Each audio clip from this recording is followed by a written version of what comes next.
So I'm Anna Deans. I work with Midway. I'm on our investment and development team. We're working on a project called East River.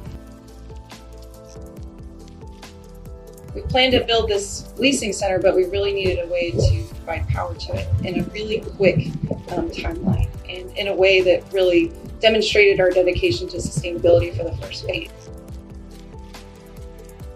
The first time I met Sid, he came out to the containers and just expressed a lot of interest in the project in general and just was very authentic and asked a lot of questions and just thought it was a cool project, and we tend to partner with people that are passionate like we are.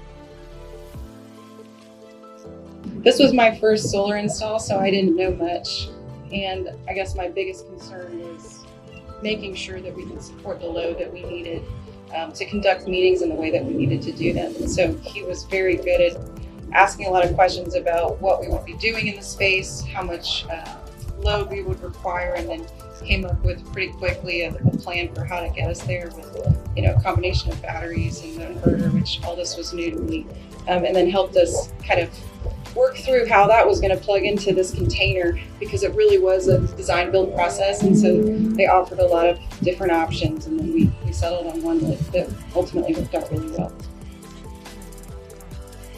Without a doubt.